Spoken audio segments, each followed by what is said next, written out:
The first time Clara Whitmore carried a warm apple pie across the south pasture. She did not know she was carrying the beginning of a life neither she nor Samuel Reed had the courage to name. It was a bright September morning in Colorado, the kind of morning that made the whole valley look washed clean. The grass stood gold under the sun. Dusk clung to the hem of Clara's brown dress. A soft wind moved through the cottonwood trees near the creek, and far ahead, beyond the fence line, the Reed Ranch house sat quiet beneath the wide blue sky. Too quiet. That was what Clara always thought when she looked at it. The house had once been full of sound. A woman's laugh from the kitchen window, a kettle singing on the stove, a door opening before a visitor even reached the porch. But for 3 years now, since Ruth Reed had been laid to rest behind the little rise near the cottonwoods, the place had carried a stillness that felt almost heavy. Samuel Reed lived there alone. He was 55, broad-shouldered, weathered by sun and wind, with gray at his temples and silence settled deep in his bones. He was not an unkind man, not bitter either. He was simply a man who had lost the habit of expecting warmth. Clara knew that look. She had seen it in him the week after Ruth's funeral, when he had stood in town buying flour and coffee as if the world had not changed. He had answered folks politely. He had tipped his hat. He had loaded the wagon alone.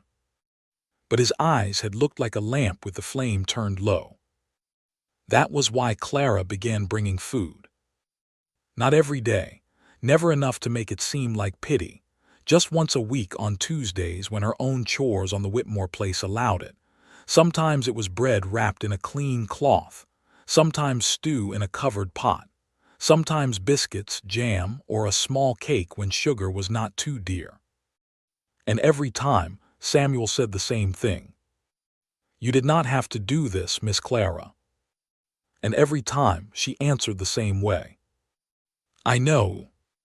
Those 2 small sentences became their habit, almost a promise, almost a secret. Clara was 26, and she had been running her father's 40 acres since he and her mother moved east to live with her married sister. Most men in Willow Creek thought that was too much for an unmarried woman. Clara did not care much what most men thought. She could mend a gate, count stock, bake a crust, read a bill of sale, and stare down a dishonest trader without raising her voice. Samuel knew that better than anyone. He had watched her drive cattle through spring mud with her sleeves rolled up. He had watched her repair a broken wagon wheel with more patience than most men showed a child. He had watched her walk into the Willow Creek mercantile and argue the price of seed until old Mr. Prout gave in just to end the matter. He respected her. That was the safe word he used in his own mind. Respect. It was a strong word, a decent word, a word that did not trouble a man's sleep. But on that September Tuesday, with the pie still warm beneath the cloth and the smell of apples and cinnamon rising into the morning air, something shifted before either of them knew how to stop it. Samuel was on the porch when she came up the road. He sat in his old chair with a tin cup of coffee in one hand and his hat resting on his knee. His dog, Blue, lay at his feet, lifting his head when he heard Clara's steps on the hard-packed dirt. Samuel stood when she reached the porch. He always did that. No matter how tired he was, no matter how many years had passed since manners had been required of him inside that house, he stood for her. Clara noticed. She noticed every time. "I brought you something," she said, holding out the pie. Samuel looked down at it, and for a moment his face softened in a way that made him seem less like a lonely rancher and more like the man he must have been before grief took up residence in his home. "Apple?" he asked. "From the tree near my south fence. They came in sweet this year."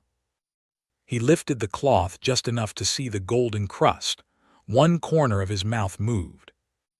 "That is a fine-looking pie. You have not tasted it yet.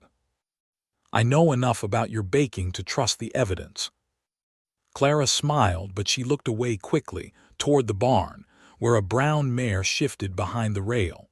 The morning suddenly felt too still, the kind of stillness that happens before someone says something they cannot take back. Samuel looked from the pie to her face. Then he gave a quiet laugh, not a full laugh, just a warm breath of one, rare enough that Clara felt it more than heard it. "If I were 20 years younger," he said, "I would ask you to marry me for this pie alone." He meant it kindly. He meant it as a joke. A small, harmless line from an older widower to a good neighbor who had done him another kindness. But the words did not land harmlessly. Clara's hand tightened around the edge of the pie tin. Her eyes lifted to his, steady and bright, but not amused.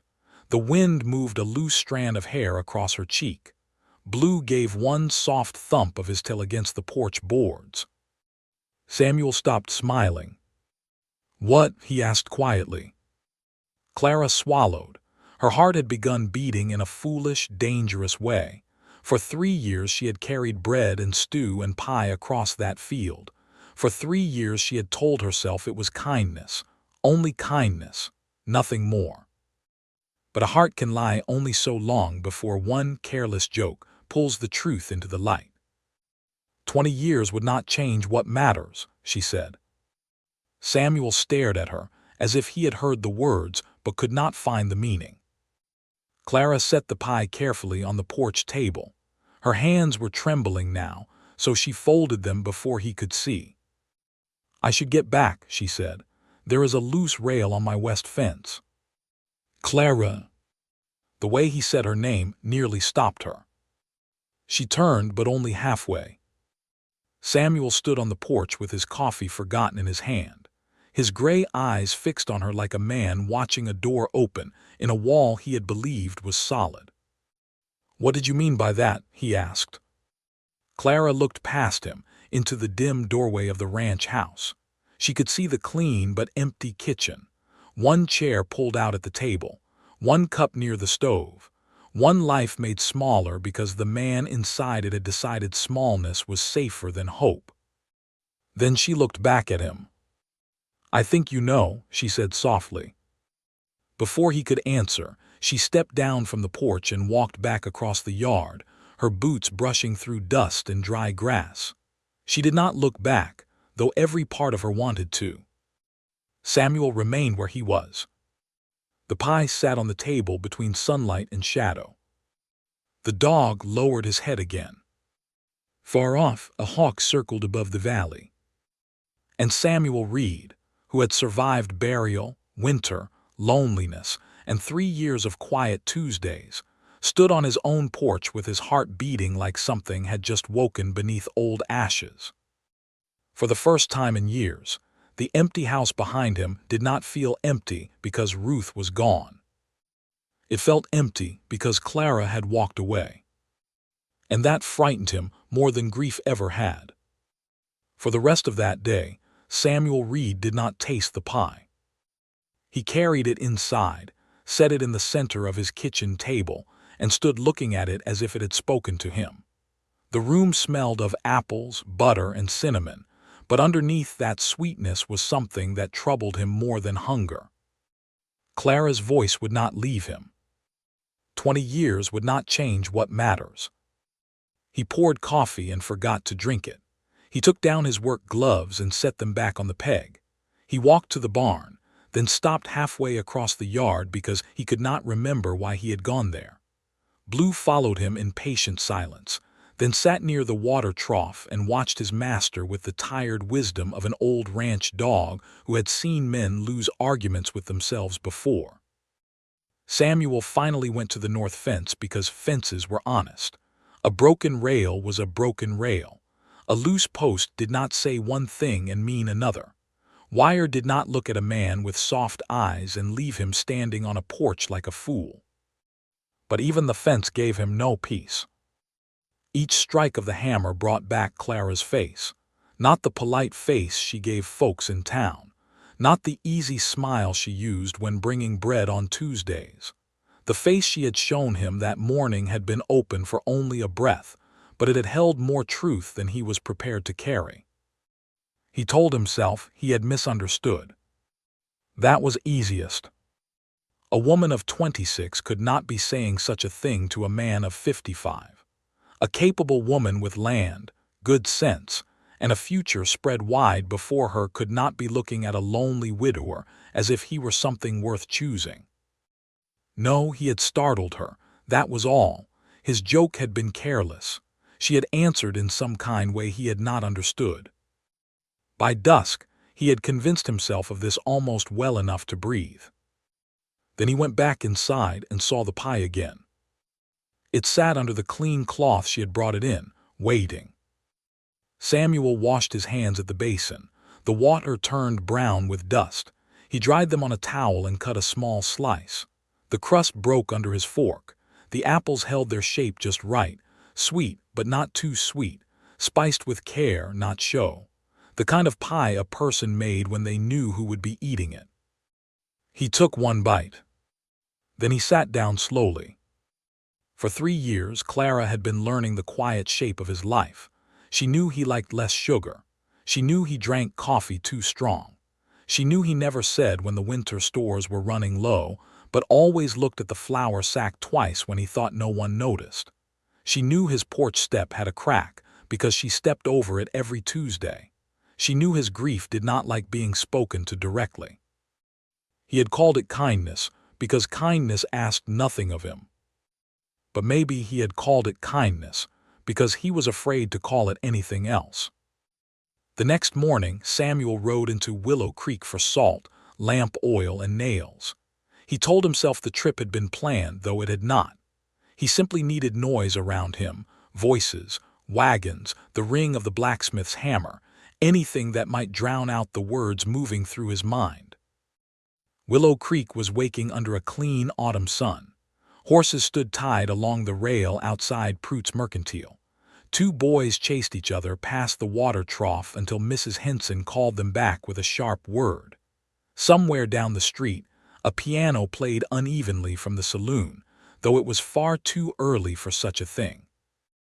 Samuel had just stepped out of the Mercantile with a sack over one shoulder when he saw Clara across the street. She stood near the livery stable with Daniel Price. Daniel was 30, tall, handsome in a polished way, and always dressed like he expected the world to notice him. His father owned the largest storehouse in the county, and his family name appeared on more bills of sale than any man liked to admit. He had clean boots, a silver watch chain, and the kind of smile that made older women whisper that he would make some girl a fine husband. Lately, Willow Creek had decided that girl ought to be Clara Whitmore. Samuel stood still under the mercantile awning. Daniel held his hat in both hands, leaning slightly toward Clara with easy confidence. Clara listened with her chin lifted, polite but guarded. Samuel knew that look. It was the look she wore when a trader tried to sell her poor seed at good seed prices. Daniel smiled wider and said something Samuel could not hear. Clara looked down for a moment. When she looked back up, Daniel offered her a small folded paper. Samuel's grip tightened around the sack. He had no right to feel anything. That was the first thought. No right at all. He was her neighbor, her friend, if the word could be used without making things strange. A man she had been kind to because her heart was better than most. If Daniel Price wanted to take her to a harvest dance or court her properly, that was Daniel's business and Clara's choice. It should have pleased Samuel.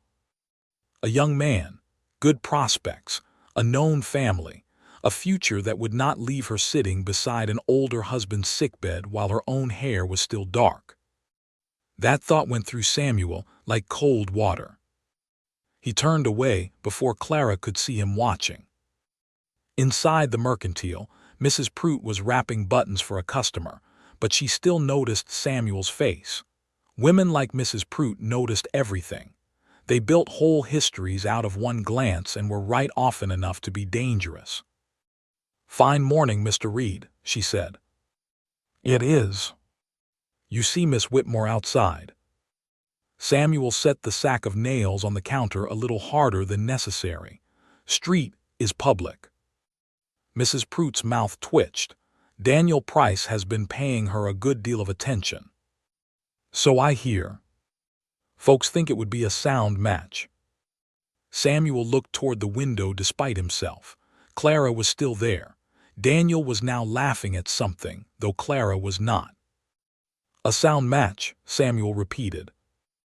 Mrs. Pruitt tied the paper around the buttons. "She runs that place alone. Hard life for a young woman. She handles it better than most men handle half as much." "That she does." Mrs. Pruitt studied him. "Still, a woman can be strong and tired at the same time." Samuel had no answer for that. He paid for his nails and left by the side door. He rode home slower than usual, letting the horse choose the road. The mountains stood blue in the distance, steady as judgment.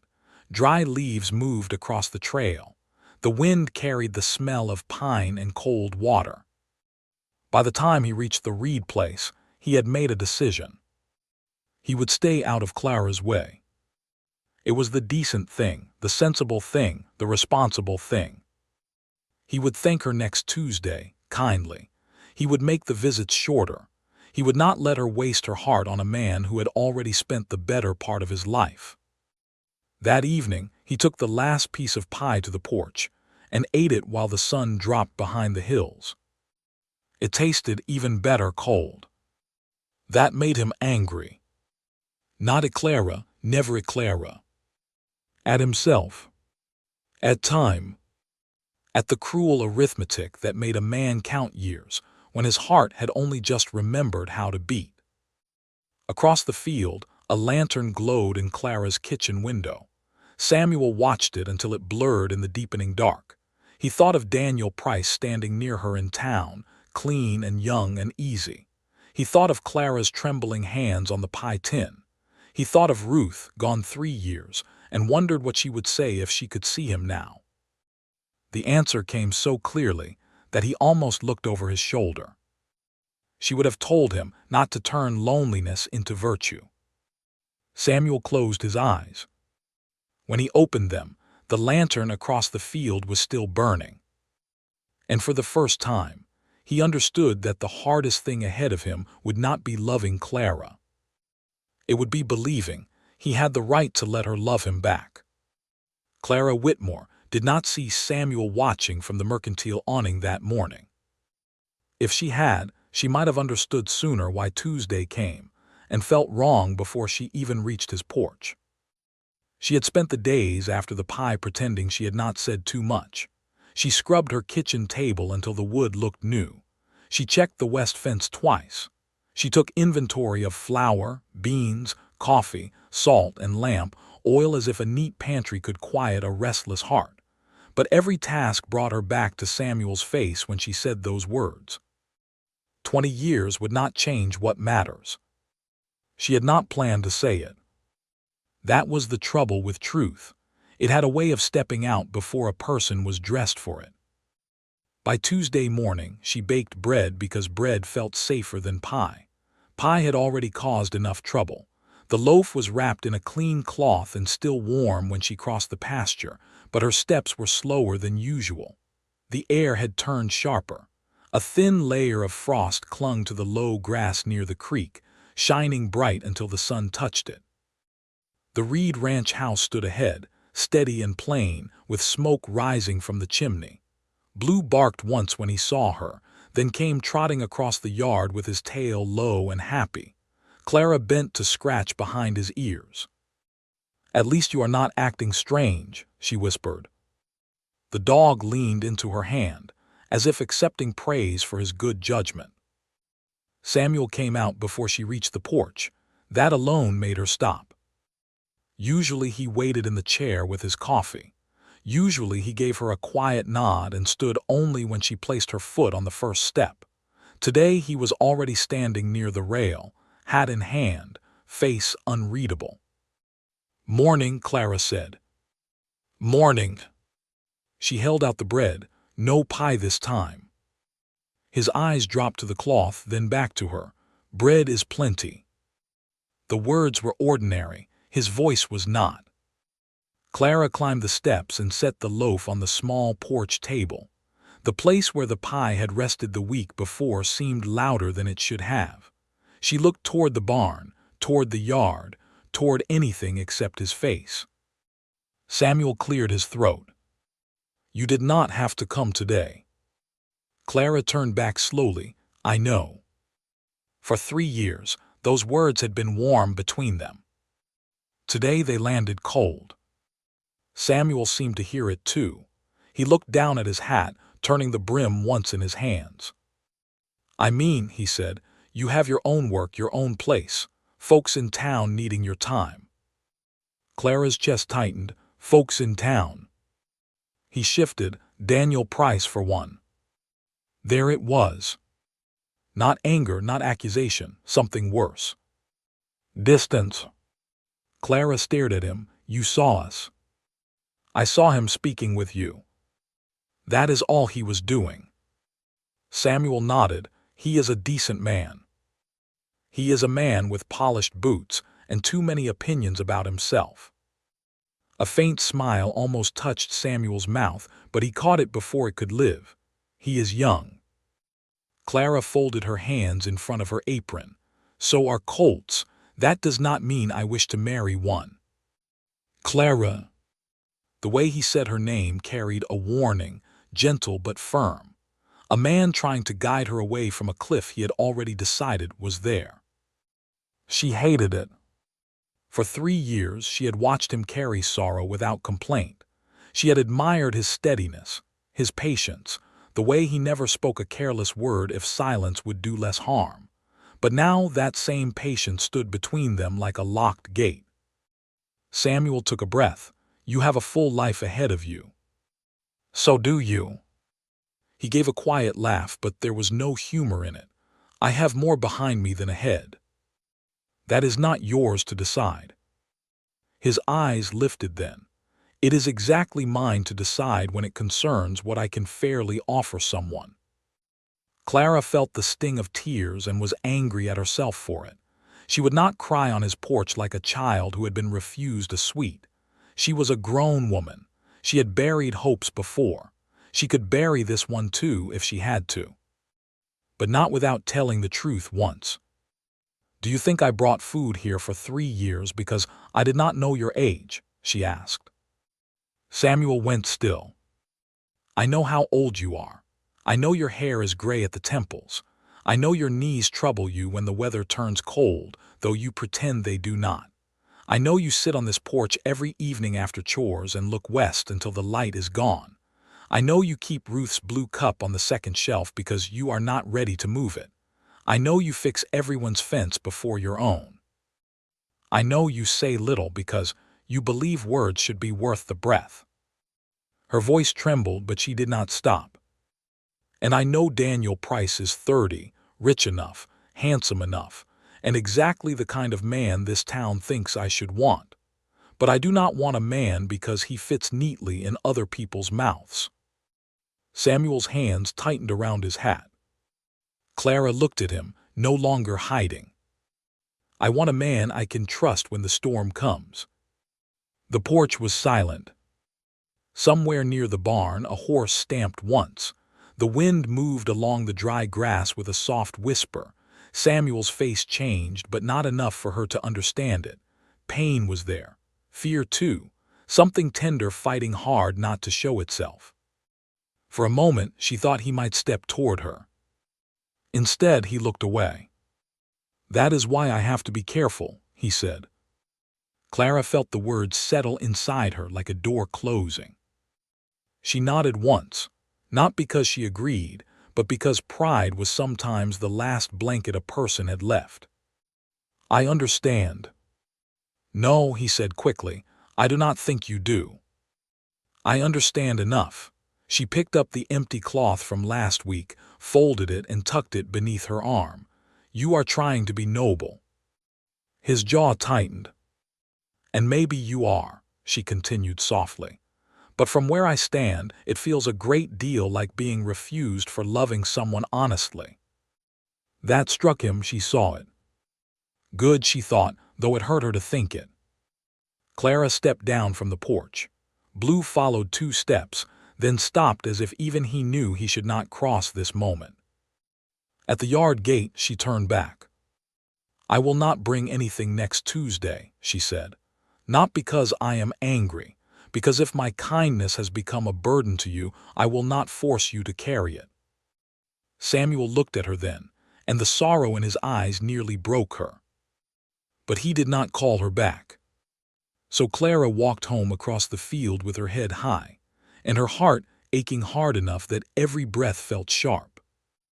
If this moment touched your heart, stay with the story, because sometimes the saddest mistake a good man can make is believing love would be safer without him in it. That evening, the first hard wind of autumn rolled down from the mountains.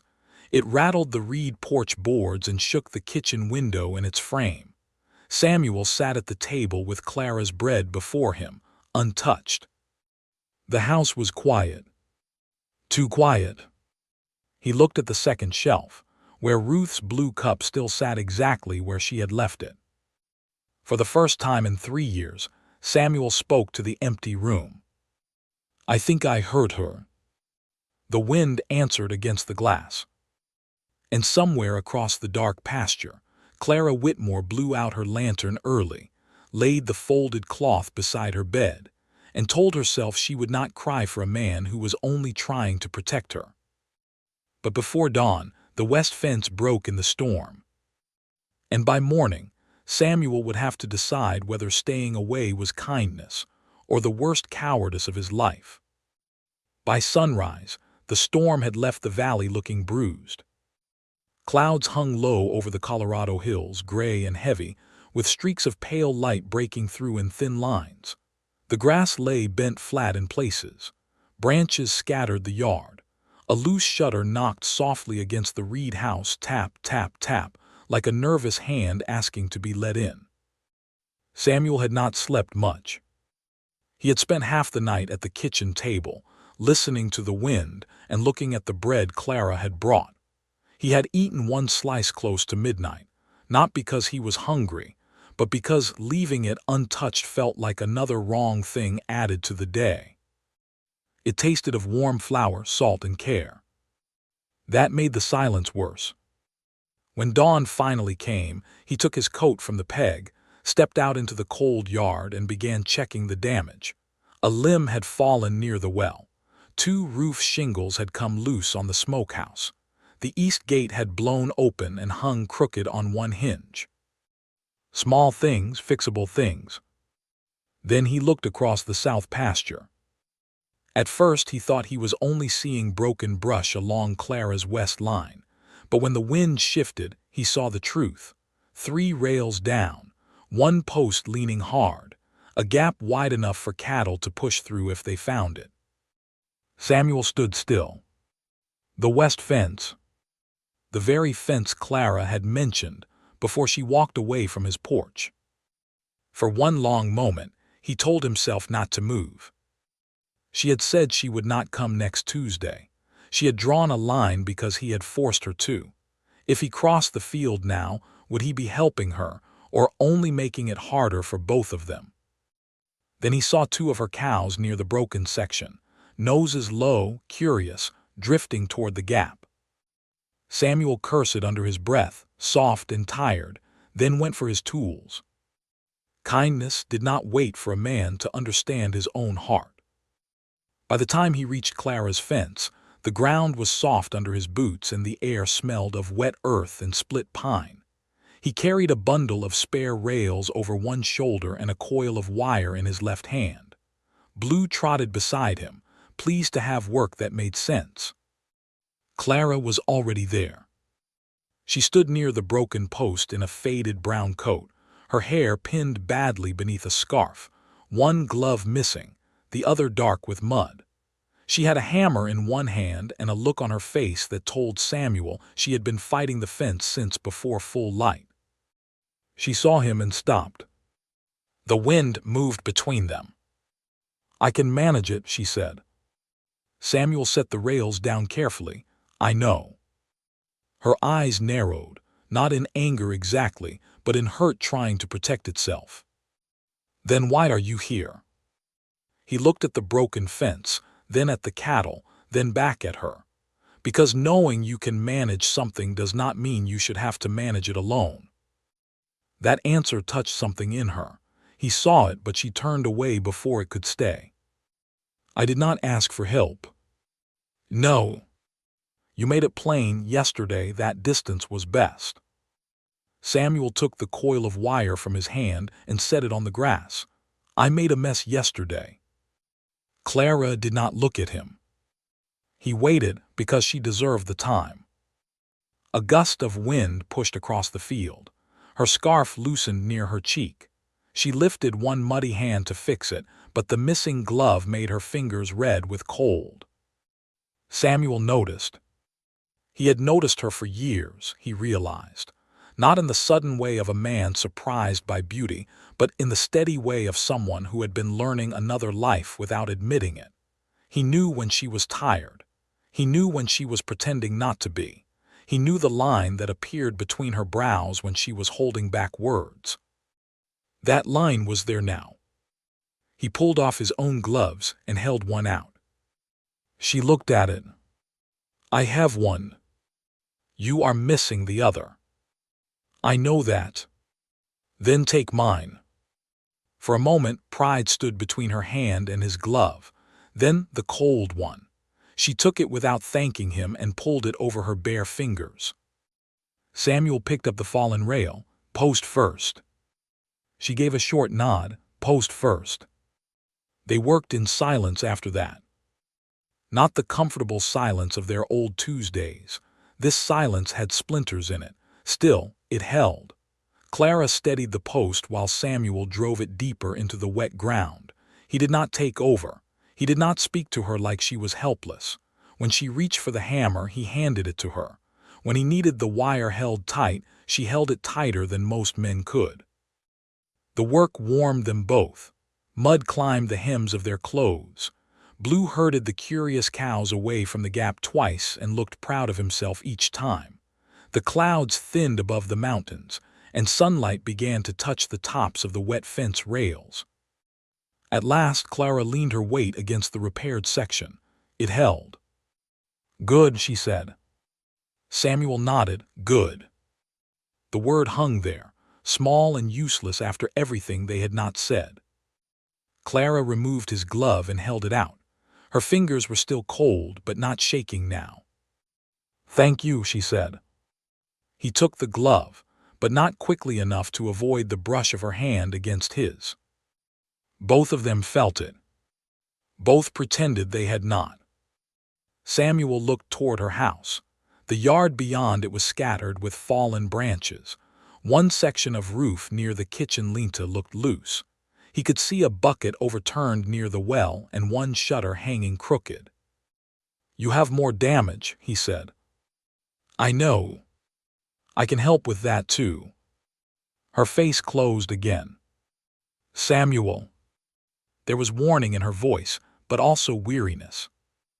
He took off his hat and held it in both hands, the same way he had seen nervous men do before making important promises. He had not felt like one of those men in years. I am not here because I changed my mind about being careful, he said. I am here because I understood something last night. Clara's eyes lifted. He looked past her for a moment, toward the field between their homes. The same field she had crossed every Tuesday. The same field he had looked over in the evenings without admitting he was waiting for the small shape of her coming through the grass. I thought stepping back would spare you, he said. I told myself it was the decent thing. And now I think I was trying to spare myself from wanting something I was afraid to lose. Clara did not speak. Samuel's voice stayed low, but every word seemed to cost him. I am still 55. That did not change overnight. I still have more years behind me than I have ahead, and I cannot pretend otherwise. I cannot give you the kind of future Daniel Price could offer. Her mouth tightened. I never asked you for his future. I know. His eyes came back to hers, but maybe I did not know it enough. The wind moved gently now, no longer fierce. A thin strip of sunlight fell across Clara's face, showing the tiredness there, the hope she was trying hard not to show, and the hurt he had placed there with both hands while calling it honor. Samuel swallowed. "I do not know what I am allowed to ask of you," he said. Clara's voice softened. "Maybe you should start by asking what is true." He looked at her for a long moment. Then from the road beyond her property came the sound of wagon wheels. Both of them turned. A fine black wagon rolled toward Clara's front gate. The horse was well groomed. The harness shone. Daniel Price sat in the driver's seat wearing a dark coat and a clean hat, looking like a man prepared to be seen. Beside him sat Mrs. Henson from town, stiff-backed and eager-eyed, which meant whatever Daniel had come to say was not meant to stay private. Clara went still. Samuel felt the old gate inside him begin to close again, but this time he fought it. Daniel drew the wagon to a stop and climbed down with a covered basket in one hand and a smile already placed on his face. "Miss Whitmore," he called, as if Samuel were not standing there muddy beside her broken fence. "I heard the storm damaged your place. I came as soon as I could." Clara's eyes flicked toward Samuel. Daniel noticed. His smile thinned.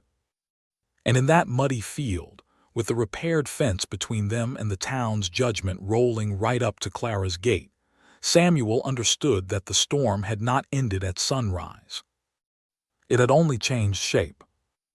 Daniel Price stepped into Clara Whitmore's yard, as if the mud had no right to touch his boots. He carried a covered basket in one hand and held the other arm out for Mrs. Henson, who climbed down from the wagon with the careful importance of a woman who had brought herself along not to help, but to witness. Her bonnet ribbons snapped in the wind. Her eyes moved from Clara's muddy coat to Samuel's rolled sleeves, then to the repaired fence behind them. She did not miss a thing. No one in Willow Creek ever did. "Miss Whitmore," Daniel said warmly, crossing the yard with his polished smile, "I heard the storm struck your place hard. I thought you might need supplies." Clara wiped one hand against her skirt, though it only spread the mud. "That was kind of you, Daniel." Samuel stayed near the fence with his hat in his hands, every line of him quiet. Daniel's glance touched him briefly. "Mr. Reed," he said. "Daniel." The two men nodded in the way men do, when politeness is carrying more weight than it should. Mrs. Henson looked around the yard. My, that wind did make a mess. Clara, dear, you should have sent word to town." "I had it handled," Clara said. Daniel looked at the repaired fence. "So I see." The words were not rude, but something beneath them had teeth. Clara felt it at once. She had known Daniel Price long enough to understand that his sharpest remarks often came wrapped in clean linen. He was not cruel in a loud way. He simply liked the world arranged, so he came out looking generous. Samuel seemed to understand too, because he lowered his eyes and stepped back half a pace. Clara saw it and her heart tightened. Only yesterday, she had walked away from his porch wounded by his careful distance. Now, standing in her own yard, she could see the old fear rising in him again. The fear that Daniel represented everything proper, easy, and sensible, while Samuel stood there with mud on his sleeves and 55 years written plainly on his face. She wanted to say something, something clear, something that would set the whole yard straight. But Daniel spoke first. "I brought biscuits, coffee, and some tinned peaches," he said, lifting the basket. "Mother insisted. She said a woman living alone after a storm should not have to worry about meals." Mrs. Henson smiled approvingly. Clara accepted the basket because refusing would make a scene, and she did not yet know which scene mattered most. "Please thank your mother." Daniel's gaze returned to Samuel, though I suppose help arrived before mine did. Samuel's mouth moved slightly, but no words came. Clara lifted her chin. Mr. Reed saw the fence was down. That was neighborly. It was. Daniel looked back at her, still smiling. Of course, some neighbors are more attentive than others. The yard went still. Even Blue, sitting near the fence, stopped panting. Mrs. Henson pressed one gloved hand to her collar, pretending not to enjoy herself. Clara felt heat rise in her face, but her voice stayed steady. "What do you mean by that?"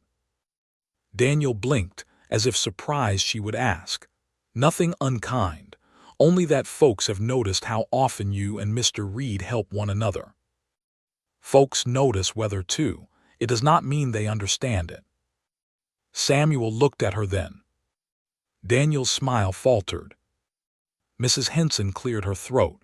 "Clara, dear, people only worry because they care. You are young. You have a future to think of." Clara's fingers tightened around the basket handle. "I think of my future every day." Daniel stepped closer, lowering his voice in a way meant to sound gentle, though everyone still heard him. "That is all I want for you too, a future with steadiness, comfort, a proper household, someone who can give you the kind of years you deserve." Samuel looked away toward the mountains.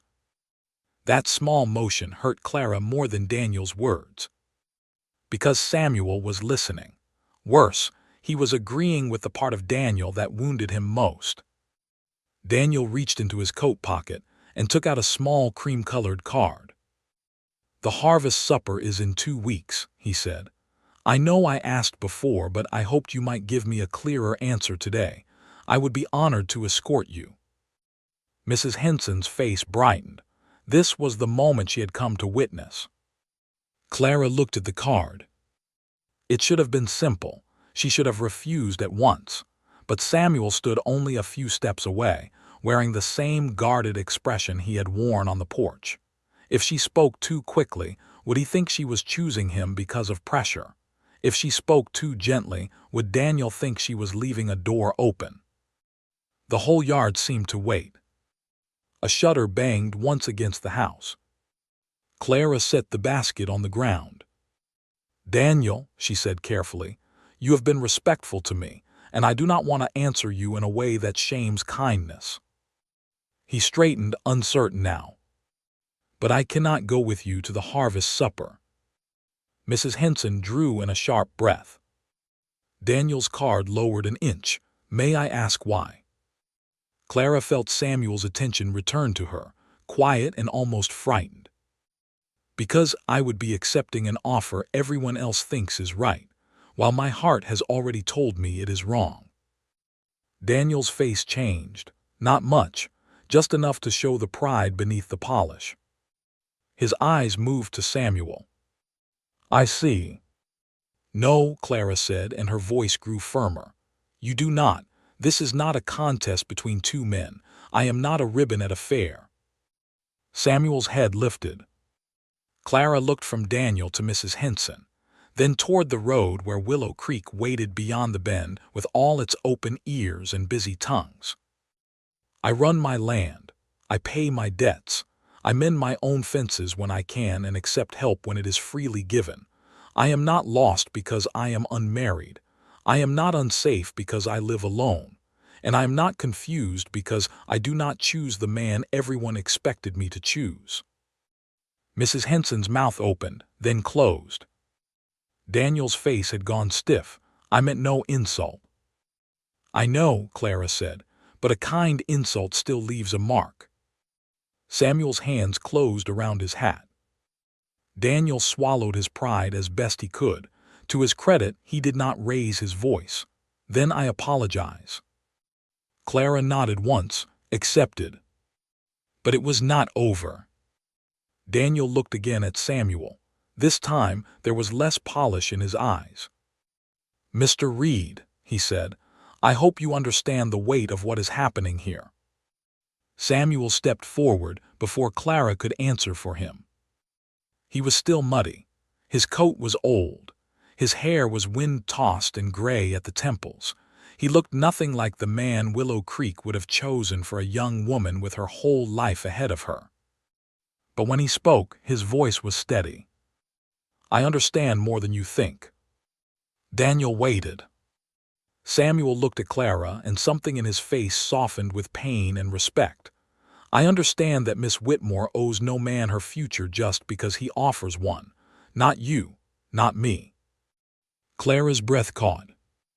Samuel turned back to Daniel. "And I understand that if she ever does choose me, I had better spend every day proving myself worthy of the trust, not hiding behind excuses about why I should not have it." Those words moved through the yard like the first clean sunlight after a storm. Clara looked at him, and for the first time since the porch, she saw the gate inside him open. Not wide, not easily, but open. Daniel tucked the card back into his coat. He gave Clara a small bow, stiff but not unkind. "Then I wish you well, Miss Whitmore." "Thank you." Mrs. Henson climbed back into the wagon with far less importance than she had brought out of it. Daniel helped her up, then returned to the driver's seat. The wagon turned slowly in the mud and rolled back toward town, carrying with it a story that would reach Willow Creek before noon and grow larger by supper. Clara and Samuel stood in the yard after it left. The wind had quieted. The repaired fence held. For a long moment, neither spoke. Then Clara looked at him. "You said if I ever choose you." Samuel's throat moved. "I did. And what if I already have?" He looked down at the mud between his boots, then back at her. The fear was still there, but this time it was not winning. "Then I suppose," he said softly, "I ought to stop making that harder for you." Clara smiled, but her eyes shone.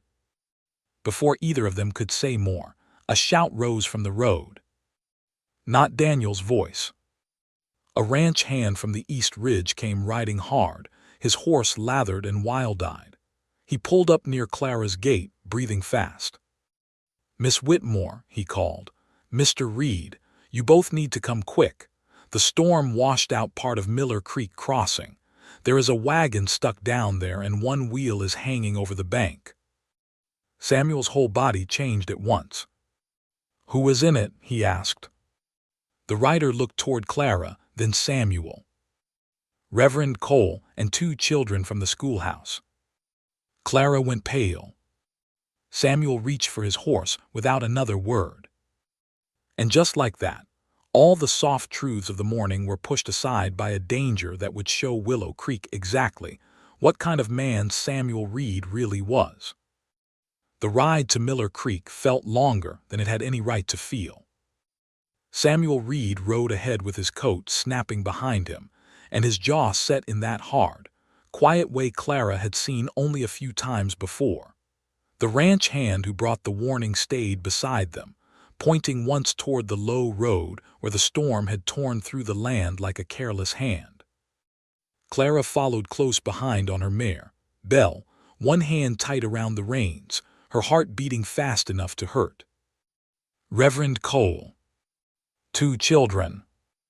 A wagon hanging over the bank." Those words had swept away every tender thing left standing in her yard. One moment she had been looking at Samuel as if the world might finally begin to make sense. The next, she was riding through mud and broken branches toward Miller Creek, praying under her breath. The creek was usually no more than a clear ribbon running over stones, shallow enough for a horse to cross without thought. But the storm had swollen it into a brown, angry rush. Water slammed against the banks and pulled loose roots from the mud. A section of the crossing had collapsed where the road dipped low, leaving a jagged cut of earth at the edge. The wagon was there. One rear wheel had slipped off the broken bank, hanging over the drop. The front team stood trembling, harness lines tangled, hooves skidding in soft mud. Reverend Cole sat at the front bench, pale but steady, one arm braced against the sideboard. Inside the wagon bed, 2 children clung to each other. Clara recognized them at once. Annie Miller, 8 years old, with yellow braids and a face white with fear. Beside her was Jacob Henson, Mrs. Henson's youngest boy, only 6, crying without sound, his mouth open and his eyes fixed on the water below. Samuel was off his horse before it fully stopped. "Nobody move," he called. His voice cut clean through the roar of the creek. Reverend Cole turned his head. "Samuel, are you hurt?" "No, the children are frightened. The wheel slipped when the bank gave way. If the team pulls wrong, we may go over." Samuel studied the wagon, the horses, the mud, the broken bank. He did not rush forward like a man trying to prove courage. He looked first, measured, understood. That was Samuel. Clara dismounted and came to his side. "What do we do?" He glanced at her, and for one brief second, all the unfinished words between them returned. Then his eyes went back to the wagon. "We keep the horses calm, we lighten the wagon, then we pull it forward slow." The ranch hand, a young man named Eli Porter, looked terrified. "That bank is still breaking." "I see it," Samuel said. A crack sounded under the hanging wheel. The wagon lurched. Annie screamed. Clara moved before thinking, but Samuel caught her arm gently. "Not straight to them," he said. "If you put weight on that side, it may drop." His hand left her sleeve at once, but the steadiness of it stayed with her. "Tell me where," she said. He looked toward the team. "Can you get to the horses from the left?" "Yes." "Talk low, keep them from fighting the harness. Eli, get your rope on my saddle. Tie it to the front axle when I tell you." "What about the children?" Clara asked. Samuel's face tightened. "I will get them." The words were calm, but Clara saw what they cost. To reach the children, he would have to step onto the wagon from the high side, move across boards already tilting toward the creek, and carry them out one at a time. Any wrong shift could send the whole thing down. "No," Clara said softly. Samuel looked at her. For a heartbeat, everything around them seemed to dim except his face. He knew what she meant. Not no to saving them. No to him placing himself where the bank might take him.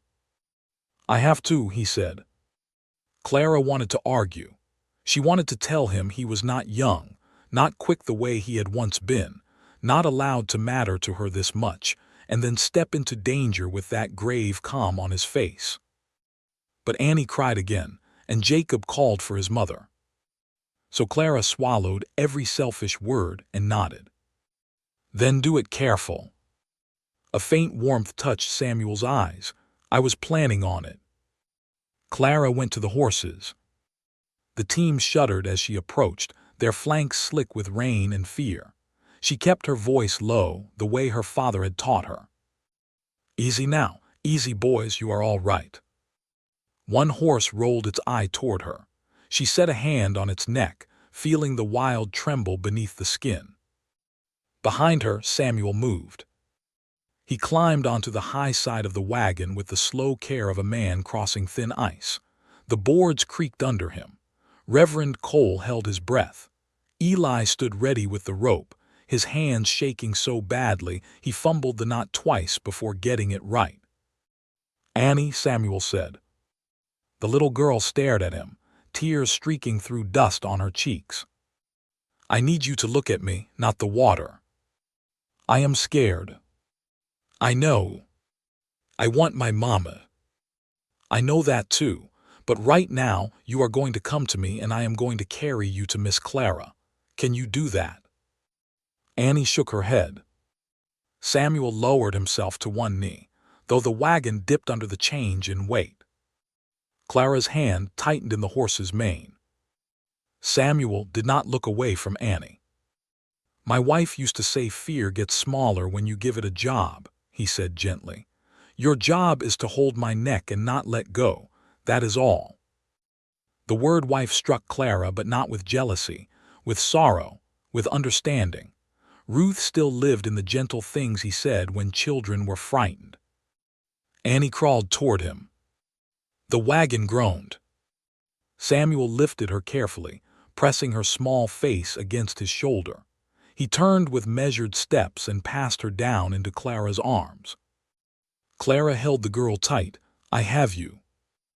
Annie clung to her, sobbing now. Samuel went back for Jacob. The boy had curled into the corner of the wagon bed, frozen with terror.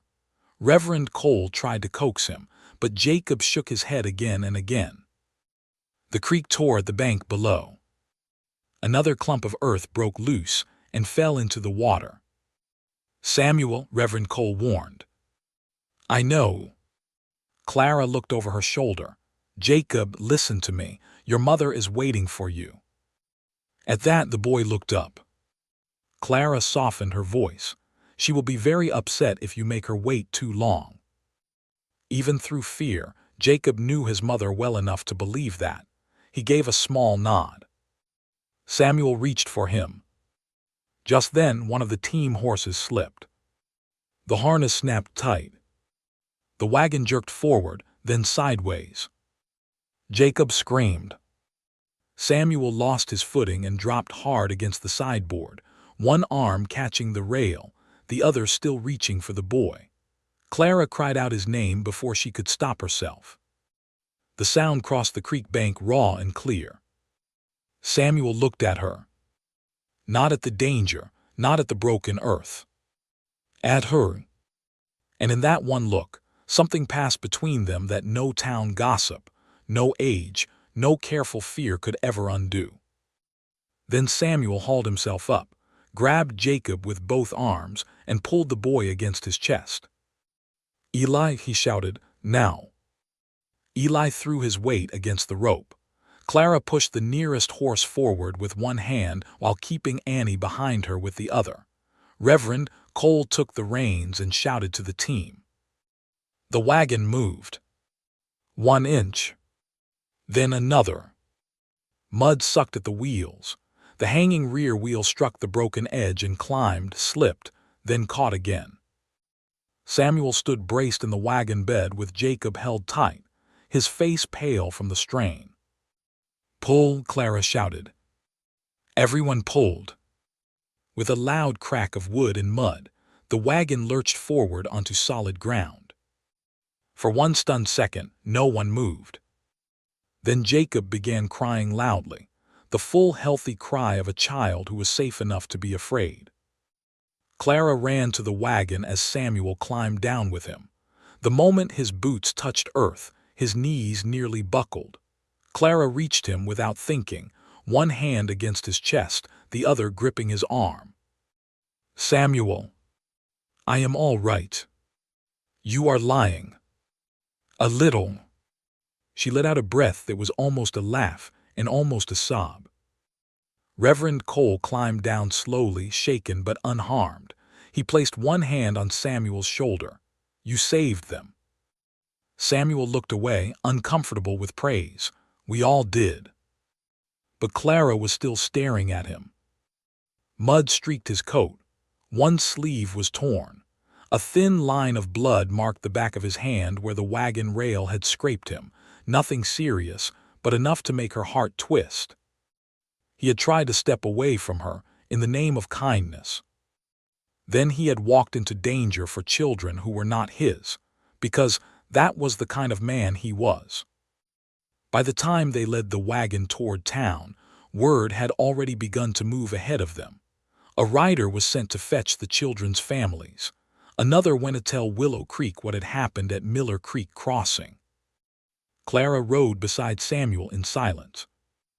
Not the splintered silence from the fence. This one was full, trembling, alive. As they neared town, Mrs. Henson came running into the road, bonnet crooked, face broken with fear. Jacob slid from the wagon and ran into her arms. She held him so tightly he squealed. Then she looked up and saw Samuel. For once, Mrs. Henson had no ready opinion. Only tears. She crossed the mud and took Samuel's scraped hand in both of hers. "Mr. Reed," she whispered, "thank you for bringing my boy home." Samuel nodded, uncomfortable and quiet. He was brave. Mrs. Henson looked toward Clara, then back to him, and something in her face changed. The woman who had ridden into Clara's yard to judge now stood in the road with her child alive, because the man she had doubted had not hesitated. By evening, every person in Willow Creek would know Samuel Reed had gone onto a failing wagon to save 2 children. But Clara already knew something more important. She knew he had not done it to prove himself. He had done it because help was needed. And that made him exactly the man she had been seeing all along. As the crowd gathered near the church steps, Reverend Cole looked from Samuel to Clara with a quiet, thoughtful expression. Then his eyes moved to Daniel Price, who stood outside the mercantile, watching the scene unfold with a face too still to read. The town's judgment had shifted, but Daniel's pride had not. And before the sun went down, pride would find a way to strike back. By supper time, Willow Creek had told the story 3 different ways.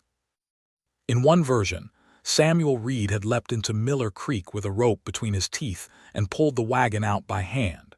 In another, Clara Whitmore had held the horses steady while the bank crumbled beneath her boots. In Mrs. Henson's version, which spread fastest because it came with tears, Samuel had saved her little Jacob when no one else had known what to do. The truth was quieter than all of that. And stronger. Samuel went home before the town could make a hero of him. He did not like crowds around his name. Never had. Praise made him stand the way he stood in church when the preacher spoke too long, respectful but eager for air. So after Reverend Cole thanked him again, after Mrs. Henson cried into her handkerchief, after Annie Miller's father shook Samuel's hand hard enough to hurt, Samuel touched the brim of his hat and slipped away. Clara saw him go. She wanted to follow, but people kept stopping her, asking what had happened, asking how close the wagon had been to falling, asking if she had been frightened, asking if Samuel had truly climbed into it alone. Yes, she said each time, he did. And every time she said it, she felt the weight of what he had done. Not because he had shown courage. She already knew he had courage, but because even while fighting his own heart, he had never stopped being the kind of man who stepped forward when someone needed him. Near the mercantile porch, Daniel Price stood with his arms folded. He had not gone to Miller Creek. No one blamed him for that. He had not been there when the warning came, but the look on his face said he understood something had changed in town, and he did not like the shape of it. When Clara finally moved away from the crowd, Daniel stepped into her path. "Miss Whitmore," he said. She stopped. "Daniel, I am glad the children are safe." "So am I." His smile came slowly.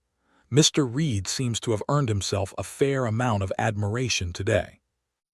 He earned nothing. He helped because help was needed. That is one way to see it.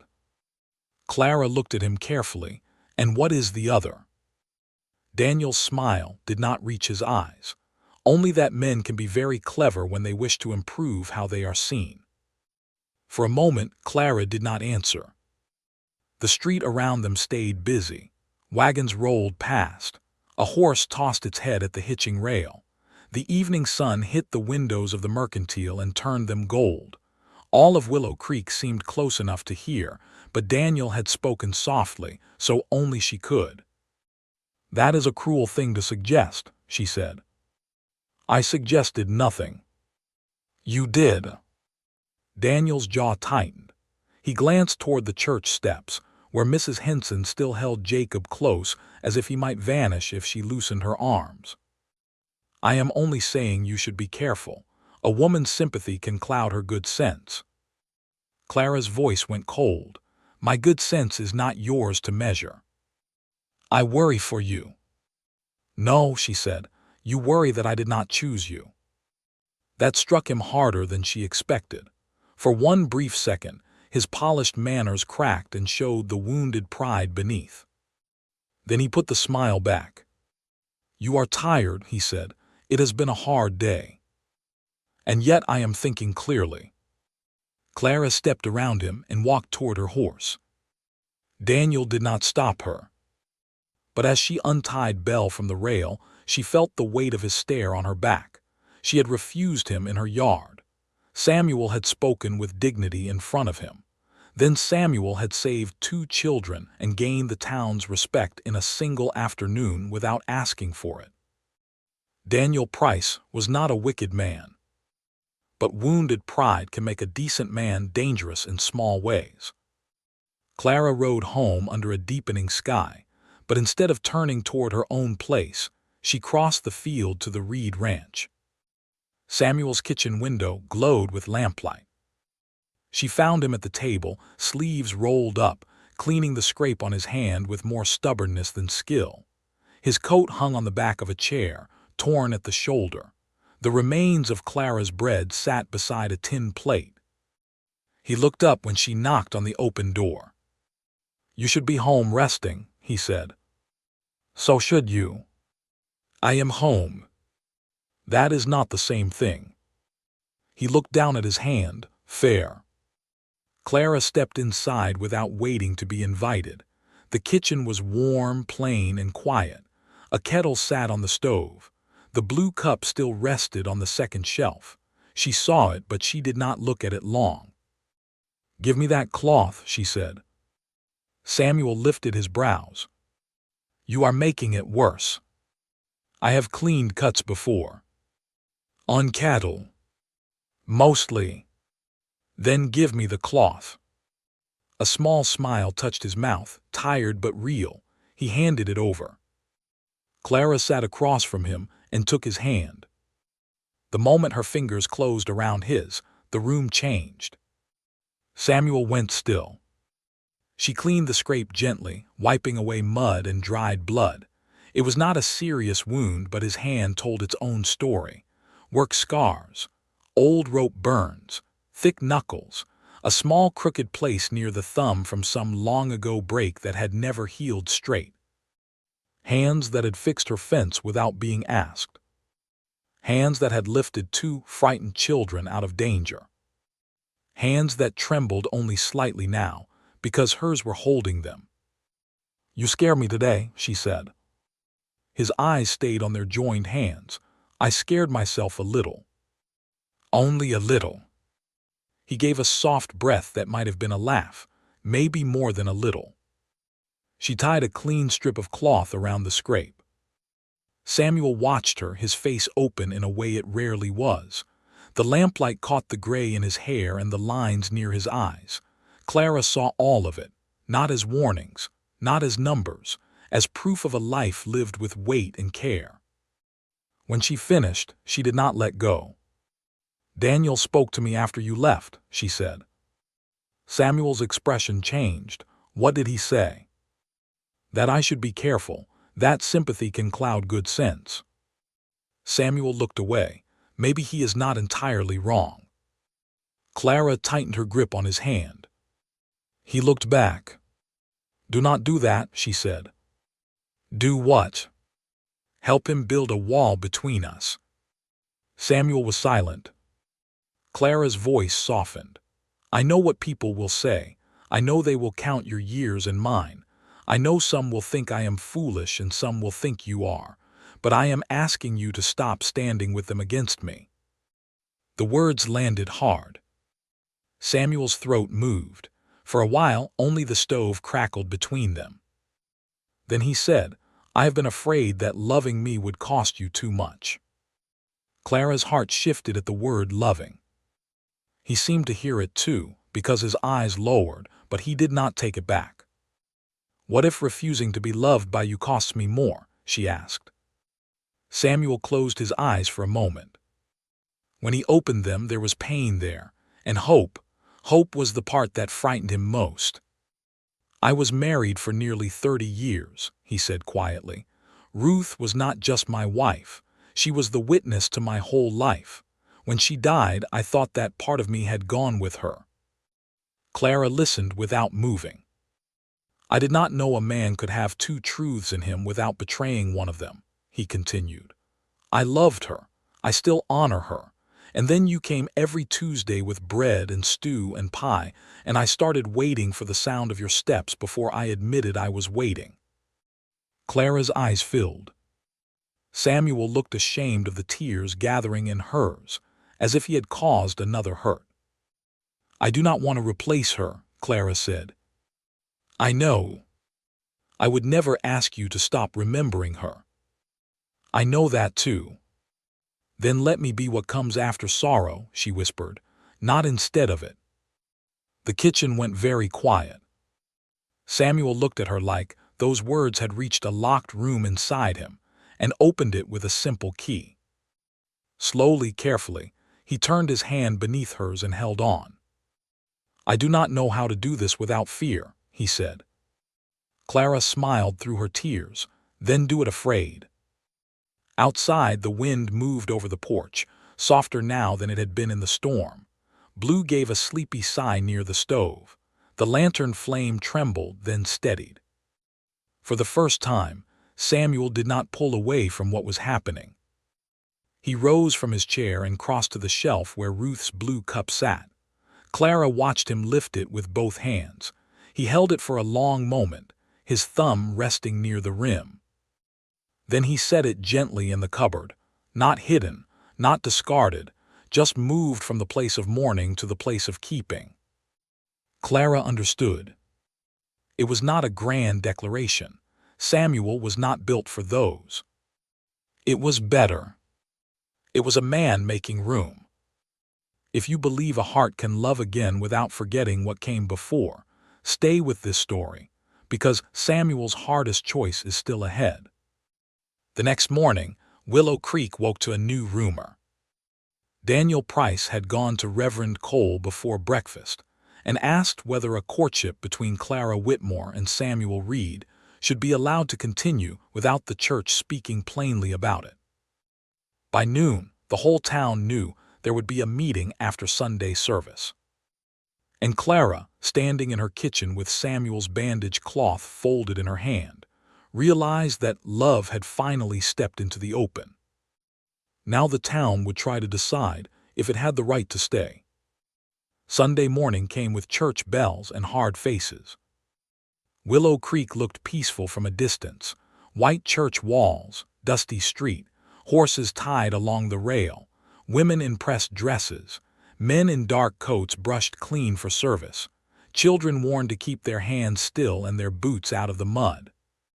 But beneath all that Sunday order, the town carried a nervous kind of excitement. Everyone knew there would be talk after service. Everyone knew the talk would be about Clara Whitmore and Samuel Reed. Clara felt it before she reached the church steps. People did not stare openly. That would have been too honest. Instead, they glanced and looked away. They lowered their voices when she passed. Mrs. Henson, who had wept over Samuel's hand only days earlier, gave Clara a soft nod from beside her husband, but even her eyes held worry. Not judgment now, something more complicated. Ruth Miller, little Annie's mother, squeezed Clara's arm. "Do not let them make your heart smaller," she whispered. Clara nearly lost her composure then. "Thank you," she said. Samuel arrived a few minutes later. He came alone, riding his old chestnut gelding, wearing his good black coat and a clean white shirt. His face looked calm, but Clara knew him better now. She saw the tightness around his eyes. She saw the way his hand paused on the saddle horn before he dismounted, as if his own body had become something he had to command carefully. When he saw her, he stopped. For one brief moment, the noise around the church faded. Then he crossed the yard toward her. No hiding, no slipping into the church by the side door, no pretending they had arrived separately by accident. He stopped beside Clara and removed his hat. "Morning," he said. "Morning." His voice was low. "You still have time to walk in without me." Clara looked at him. There it was again, not rejection, fear dressed as kindness. But this time, Samuel's eyes did not ask her to accept it. They asked her to understand that he was trying to give her one last open door. Clara reached down and took his hand. A few people nearby went very still. Samuel looked at their joined hands, then at her. I have walked into harder places than church, she said softly. A faint smile touched his mouth. I believe you have. Together they climbed the steps. Inside, the church smelled of pine benches, dust, lamp oil, and old hymn books. The morning light came through plain glass windows and fell in bright squares across the floor. Reverend Cole stood near the pulpit, speaking quietly with one of the deacons, but he looked up when Clara and Samuel entered. His expression did not judge. That gave Clara strength. They sat together in the third pew from the back. The service began. The hymns were sung, though not as loudly as usual. Reverend Cole read from Scripture. He spoke of mercy, patience, and the danger of judging a matter before the heart of it was known. Some people shifted in their seats when he said that. Daniel Price sat near the front beside his mother, clean and still, his eyes fixed forward. Clara did not look at him long. Samuel's hand rested on his knee beside her, not touching, close enough that she could feel the space between them like warmth from a stove. After the final prayer, no one moved for a few seconds. Then Reverend Cole closed his Bible. I have been asked, he said, to let the church speak today on a matter that has concerned some in our town. A low stir moved through the room. Clara's spine straightened. Samuel looked down at his hat. Reverend Cole continued. The matter concerns Miss Clara Whitmore and Mr. Samuel Reed. There was no gasp. Everyone already knew, but hearing their names spoken aloud made it real. Daniel Price stood. Clara felt Samuel tense beside her. Reverend Cole looked at Daniel. Mr. Price, since you brought the concern to me, you may speak, but I ask that your words be fair and clean. Daniel nodded. Of course, Reverend. He turned toward the room, polished and handsome, exactly the sort of man a town liked to trust because he looked easy to understand. I wish no harm to Miss Whitmore, he said. I have always respected her. Most here know that. Several people nodded. My concern is simple. She is young. She has land, a name, and many years before her. Mr. Reed is a respected man, no one denies that, but he is much older, a widower, a man with grief still in his house. Samuel's jaw tightened. Daniel's voice softened, which made his words cut deeper. I fear Miss Whitmore's kindness has led her into a feeling that may not be wise, and I fear Mr. Reed, perhaps without meaning to, may accept more from her than he ought. The church went quiet. Clara felt anger rise in her, hot and clear, but Samuel moved first. He stood slowly. Every eye turned to him. He did not look at Daniel at first. He looked at Reverend Cole. May I speak? You may, Reverend Cole said. Samuel stepped into the aisle, hat held in both hands. He looked older standing there beneath the church windows, older than Daniel, older than the men whispering behind him, older than Clara, certainly. He did not try to hide it. I will not pretend Mr. Price is wrong about my years, Samuel said. I am 55. I have buried a wife. I have lived long enough to know that wanting something does not make it right. The room listened. Clara listened harder than anyone. For that reason, I tried to step away from Miss Whitmore, not because I did not care for her, because I did. A soft sound moved through the church. Samuel's fingers tightened around his hat brim, but his voice held. I thought leaving her alone would be honorable. I thought if I let younger men stand where I stood, her life might be easier. His eyes found Clara then. I was wrong to decide that without asking her what she wanted. Clara's throat tightened. Samuel turned back to the room. Miss Whitmore is not a girl being led by pity. She is a woman who runs her land better than many men in this county. She knows my age. She knows my grief. She knows my faults, some of them better than I do. If she chooses to walk beside me, it will not be because she has been fooled. And if this town respects her half as much as it claims, then it ought to trust her to know her own heart. The words landed hard. Mrs. Henson lowered her eyes. Ruth Miller smiled through tears. Daniel Price's face had gone pale with contained anger. Samuel looked at Reverend Cole again. "That is all I have to say." But Clara stood before he could sit down. "No," she said softly, "it is not all." Samuel turned. Clara stepped into the aisle beside him. Her hands were steady, though her heart was pounding.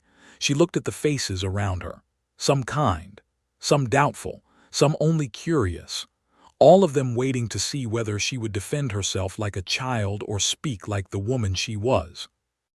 She chose the second. "For 3 years," Clara said, "I carried food across a field to Mr. Reed's house, not because he asked, not because I thought him helpless. I did it because grief had made that house too quiet, and I knew what quiet can do to a person." She looked toward Daniel. "Some have called it pity. It was not." Then she looked back at Samuel. "It was care, and over time, care became trust. Trust became affection. Affection became something I was afraid to name because I knew this town would count the years before it counted the truth." No one moved. Clara's voice grew softer but stronger. "I do not choose Samuel Reed because I am blind to age. I choose him because I am not blind to character. I have seen him bring lumber after a flood without asking for thanks. I have seen him listen more than he speaks. I have seen him honor the wife he lost without using her memory to shut the living out forever. And this week, we all saw what kind of man he is when children are in danger."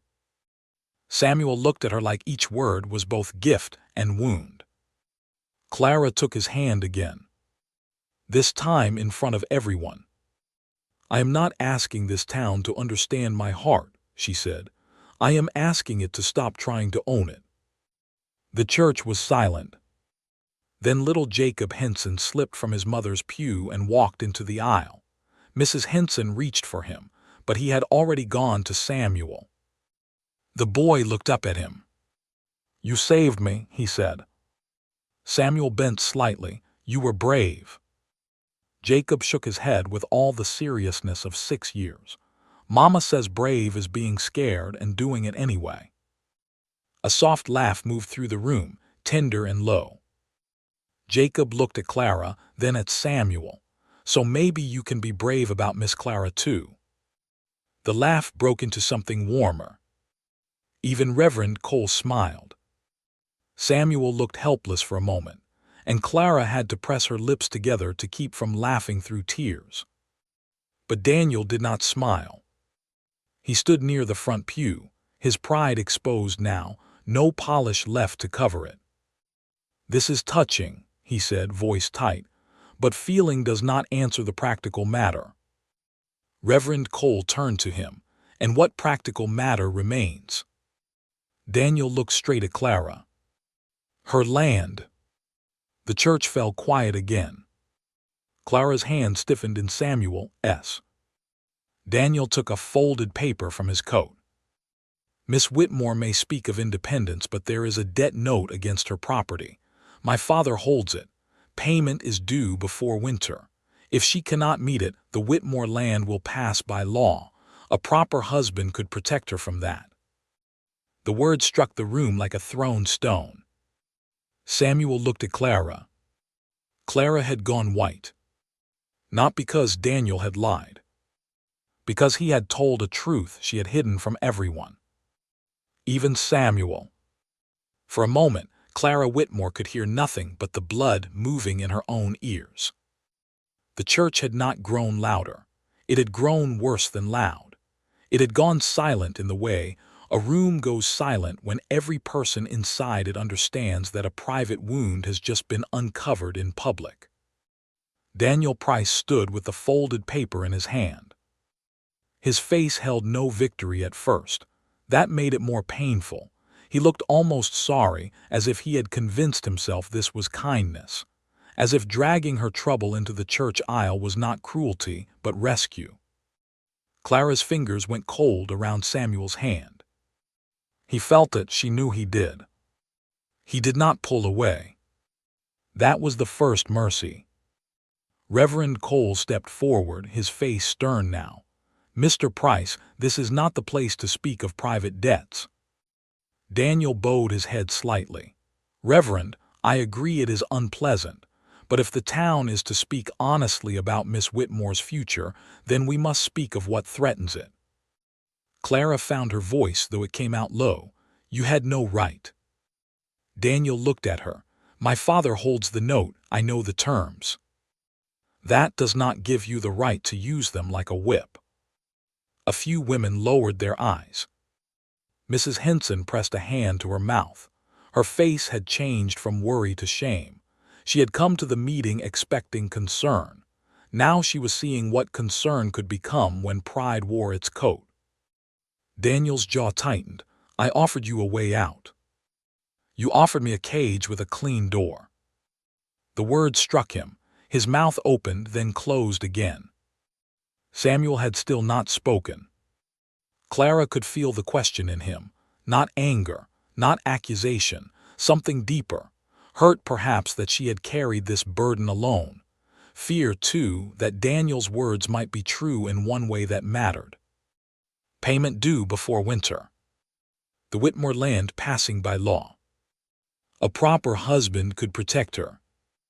Clara turned to Samuel before Daniel could speak again. She needed him to hear it from her, not from the man who had exposed it. "My father borrowed against the South property 2 years ago," she said softly. "My mother was sick then. Medicine, travel, the doctor from Denver. He meant to repay it before they moved east, but the crop failed that season. When he left, I took the note." Samuel's eyes stayed on hers. "You never told me." "No." "Why?" Her throat ached. "Because you already had enough sorrow inside your house, and because I thought I could manage it." "Could you?" Clara looked down. There it was, the truth plain and hard. "I almost could," she said. "Then the spring flood took the lower field. I lost hay. I lost 2 calves. I sold what I could. I have paid most of it, but not all." Samuel absorbed this quietly. "How much remains?" Daniel answered before Clara could. $140 plus the final interest. Samuel did not look at him. "I asked Miss Whitmore." Daniel colored. Clara lifted her chin. $143. The number seemed small and enormous at once. In Willow Creek, that sum could be gathered by some men in a season and by others in never. For Clara, after flood damage, repairs, and winter stores, it stood like a locked gate in front of everything she had fought to keep. Samuel nodded once. It was not a nod of judgment. It was the kind of nod he gave a broken wagon wheel before deciding how it could be fixed. Daniel took a step forward. "My father is willing to be fair. If Miss Whitmore accepts a proper arrangement, the debt can be settled without hardship." Clara's eyes flashed. "A proper arrangement with you?" "I care for you." "No, you care for winning." This time, the room heard the crack in his pride. Daniel's face went hard. "You would rather lose your father's land than accept help from a man who can protect you." Clara stood straighter. "I would rather lose land than sell my heart to keep it." The church drew in a breath. Samuel turned toward Daniel then. He did not raise his voice. That was what made everyone listen. "You said a proper husband could protect her," Samuel said. Daniel met his gaze. "Yes." "And by proper, you mean young, wealthy, and approved by men who hold papers over a woman's head." Daniel's eyes narrowed. "I mean a man able to provide." Samuel nodded slowly. "Provision is a fine thing, but it loses honor when it is used as bait." Daniel stepped closer. "Careful, Mr. Reed." Reverend Cole's voice cut through. "Enough." But Samuel was not finished. He looked at the paper in Daniel's hand, then at the people in the pews. I have no wish to buy Clara Whitmore's choice, he said. Not from Daniel Price, not from his father, not from fear. If I pay that note today, then half this town will say she chose me because I saved her land. If I do not, then men like Daniel will say she must marry where the money is. Clara looked at him, startled. Samuel's face held pain, but also resolve. So I will not answer this by reaching for my purse in a church aisle. Daniel gave a short, sharp laugh. Convenient. Samuel turned to him. No, honest. The word cut clean. Samuel faced Reverend Cole. Is there a legal date on that note? Reverend Cole looked to Clara. Clara swallowed. December 1st. A murmur moved through the room. It was late October, barely more than a month. Samuel looked back at Clara. Then you have until December 1st. She gave a bitter little smile. That is how notes work. His own mouth softened, not with humor but with tenderness. Then we will use the days. We. If you allow it. Daniel made a sound of disbelief. And what will you do? Mend fences until money appears. Samuel looked at him. Sometimes money does appear after work is done. Clara stared at Samuel. What are you thinking? He turned to her fully now, and for the first time since Daniel revealed the debt, the room seemed to fall behind them. You have 30 acres of good apple trees on the south line, he said. Half the town has bought your preserves before and asked for more. Clara blinked. You make better pies than anyone in this county. Despite everything, a small broken laugh escaped Mrs. Henson. Samuel continued, steady as a man reading a trail. My north pasture has cattle ready for sale before winter, not enough to pay your note outright without making it look like what Daniel wants to call it, but enough to help fund supplies if we make it business. Your apples, my wagon, your baking, my hauling. We sell at the harvest supper at the rail camp and in Durango if we must. Clara's heart began to beat in a different way. Hope was dangerous, she had learned that, but this hope had work boots on. It was not a rescue dropped into her hands, it was a plan standing beside her. Daniel scoffed. You expect pies to save her land. Samuel looked at him. No, I expect Clara Whitmore to save her land. I intend to stand where she can reach me when the load gets heavy.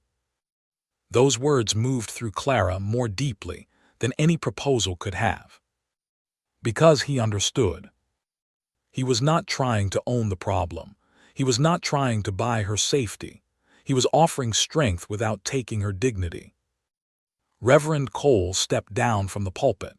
If Miss Whitmore agrees, the church kitchen can be used after Wednesday prayer. Many hands can help prepare goods. Mrs. Henson rose slowly, her face flushed with regret. I have jars. Ruth Miller stood next. I have sugar saved. Old Mr. Prout cleared his throat from the back pew. I can put a table outside the mercantile. One by one, the town that had gathered to judge began trying, awkwardly and imperfectly, to mend what judgment had broken. Daniel looked around the room, realizing the ground had shifted under him. Clara felt tears pressing behind her eyes, but she would not let them fall yet. Not here, not in front of Daniel's paper.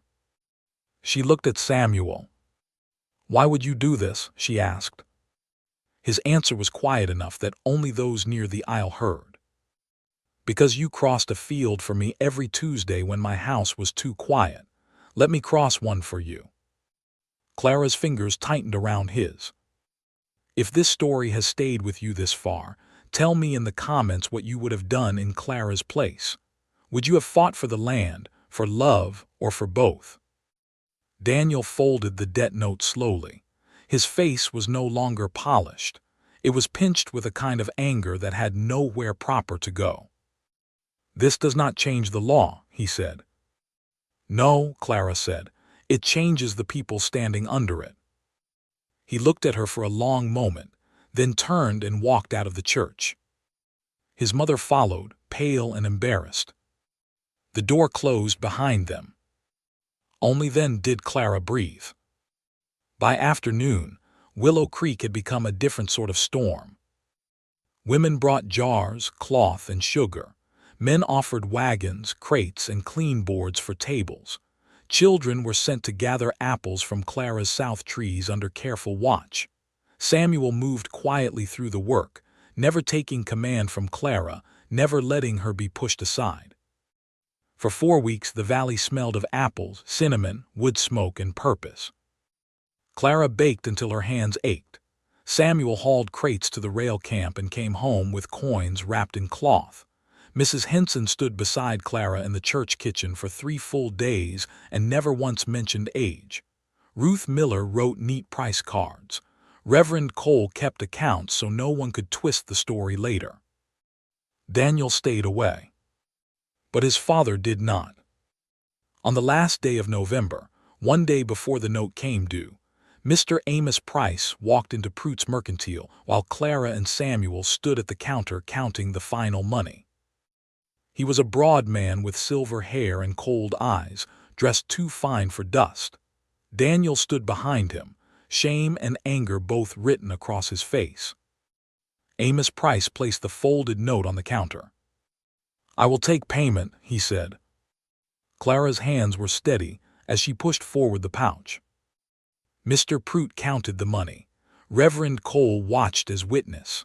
Samuel stood just behind Clara, near enough to support, far enough to let the moment belong to her. When the last coin touched the counter, Mr. Pruitt nodded.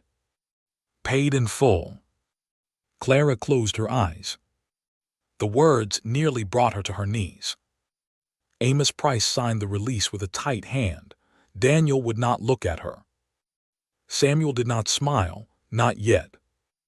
Outside, the first snow of the season began to fall, soft and clean over the street. Clara held the release paper in both hands. Her land was safe. Her heart was still trembling. And when she turned to Samuel, she saw that he had something in his hand too. Not money. Not a ring. A small piece of folded blue cloth. Ruth's handkerchief. Samuel looked at it, then at Clara, and she understood the next question would not be about debt, land, or town opinion. It would be about whether 2 lives, one old with memory and one tired from fighting alone, could finally become one home. The folded blue handkerchief rested in Samuel Reed's palm like a piece of the past that had learned how to be gentle. Clara stood outside Pruitt's Mercantile with the release paper in her hands, watching the first snow drift over Willow Creek. The street had gone quiet after Amos Price signed away his claim. Even the people gathered nearby seemed to understand that cheering would make the moment too small. Her land was safe. The Whitmore place, with its crooked south fence, apple trees, worn porch boards, and the kitchen window where she had stood through too many worried nights, still belonged to her. Not because Daniel Price had rescued her. Not because Samuel had bought her. Because she had worked, and because the town had finally stood beside her instead of standing over her. Samuel stepped closer, but not too close. He still carried that carefulness in him, though it no longer felt like a wall. Now it felt like respect. "Clara," he said. She looked from the release paper to the handkerchief. "I remember that," she said softly. Samuel nodded. "Ruth carried it on our wedding day." The name did not hurt Clara, not the way people might think. It entered the space between them with sadness, yes, but also with honor. Ruth had been real. Ruth had been loved. And any future Clara shared with Samuel would not be built by pretending otherwise.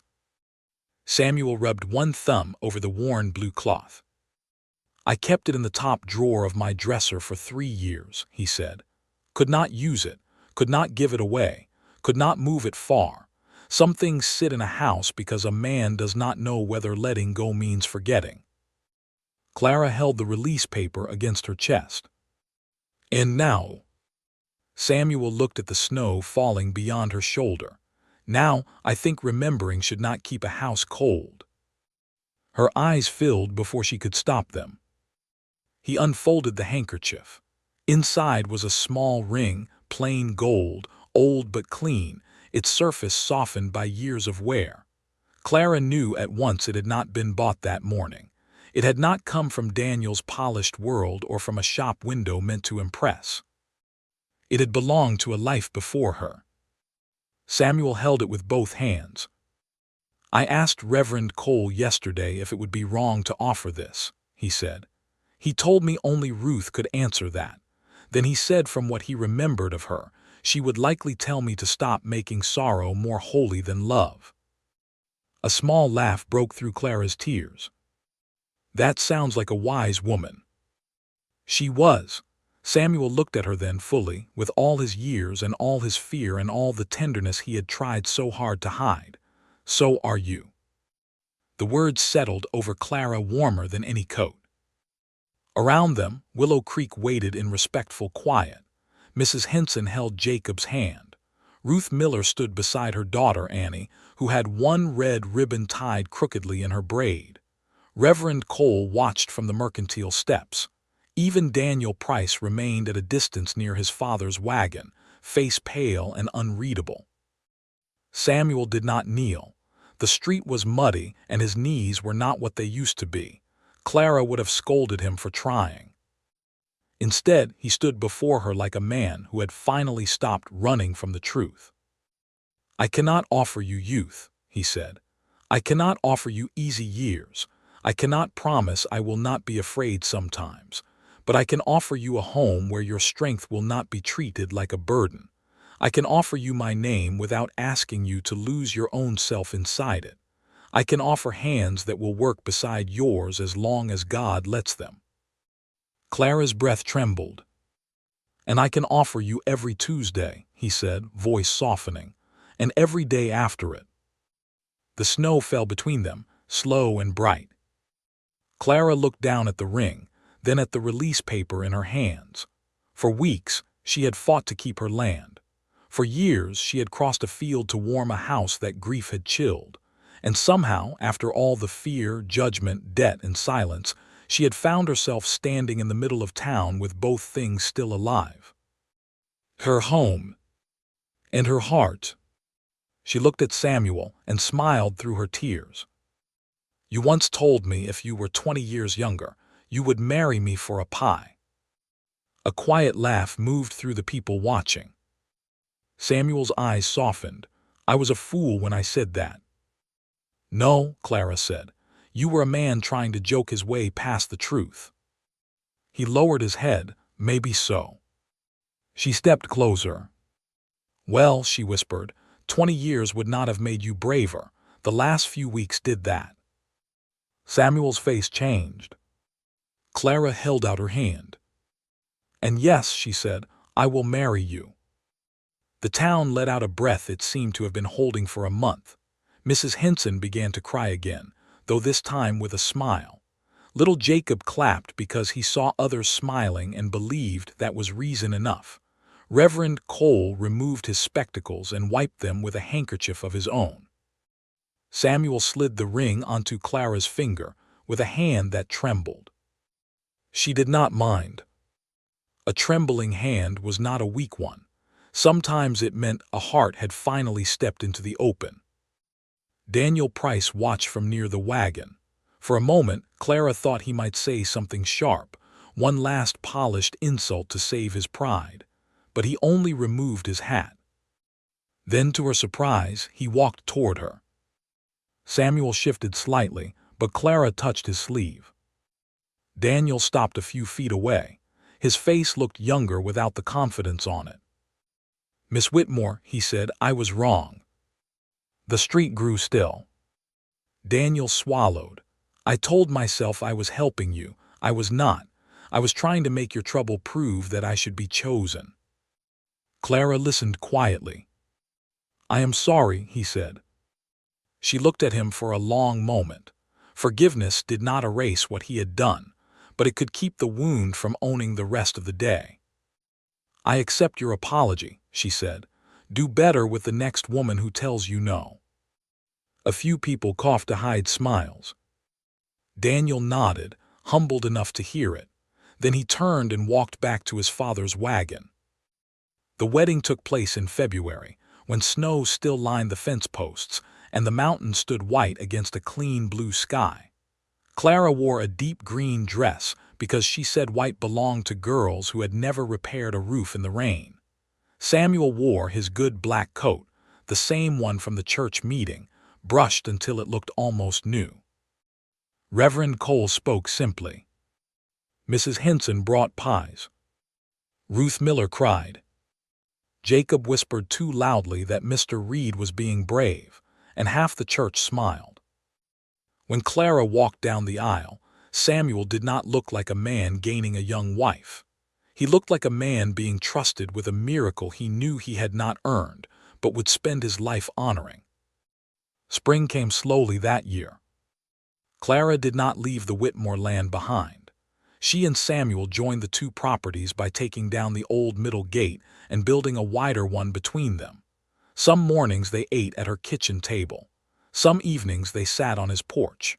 The field between their homes, once crossed every Tuesday with bread or stew or pie, became the path of an ordinary life. An ordinary life, Clara learned, could be the most beautiful thing in the world. There were still hard days. Samuel's knees ached in cold weather. Clara still worried over accounts more than she admitted. Sometimes grief visited the Reed house without warning, and when it did, Clara did not chase it away. She made coffee. She sat beside Samuel. She let Ruth's memory have a chair without letting it take the whole room. One September morning, a year after the first pie changed everything, Clara baked another apple pie from the south trees. She carried it across the field, though now there was no need. Samuel was mending the wide gate between their lands. He looked up when he smelled cinnamon on the wind. His rare smile came slow. Clara set the pie on the fence post. "If only I were 20 years younger," Samuel began. Clara lifted one eyebrow. He stopped, then laughed in a way she had never heard before, the kind of laugh that filled the open air and made blue bark from the porch.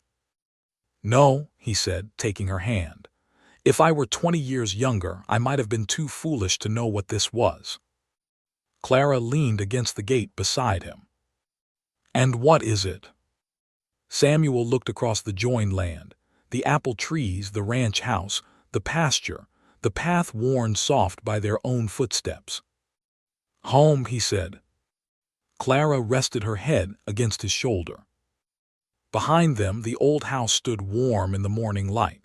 Ahead, the mountains held steady, and between two pieces of land that had once been divided by a fence, a gate stood open. If this story reminded you that love can arrive late, quietly, and still be exactly on time, give it a like and subscribe for more emotional Wild West stories from the frontier. Because sometimes the greatest love story does not begin with a grand promise. Sometimes it begins with a pie, a lonely porch, and one honest heart brave enough to cross the field.